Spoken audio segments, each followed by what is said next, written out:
Match ముందు వరకు తుది జట్టు ఎలా ఉంటుందో తెలియదు, కానీ పలానా వారు ఉంటే బాగుంటుందని ఎవరికి తోచిన విధంగా సలహాలు ఇస్తుంటారు. పరిస్థితులకు తగ్గట్టుగా జట్టు కూర్పును కెప్టెన్, కోచ్ చూసుకుంటారు. ఈ క్రమంలో ఆసియా కప్ కోసం బరిలోకి దిగిన టీమిండియా ఫైనల్ ఎక్సై కోసం కీలక నిర్ణయం తీసుకుంటున్నట్లు వార్తలు వస్తున్నాయి.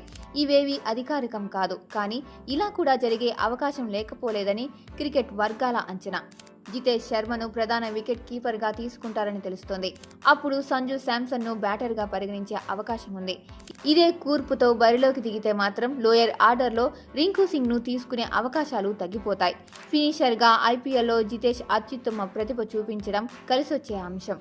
టాప్ ఆర్డర్లో అభిషేక్ శర్మ, సంజు శాంసన్, గిల్, తిలక్ వర్మ, సూర్యకుమార్ యాదవ్ ఉంటారు.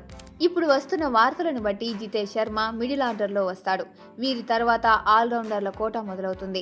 హార్దిక్ పాండ్యా, అక్షర్ పటేల్ తప్పకుండా ఉండొచ్చు. ఇప్పటికే 8 స్థానాలు అయిపోతాయి.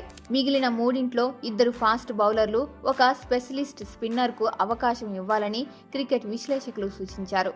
ఈ లెక్క ప్రకారం రింకు సింగ్తో పాటు శివం దూబేకు తుది జట్టులో ఛాన్స్ రావడం కష్టమే. పై ఆర్డర్లో ఏవైనా మార్పులు చేస్తేనే వారికి చోటు దక్కుతుంది.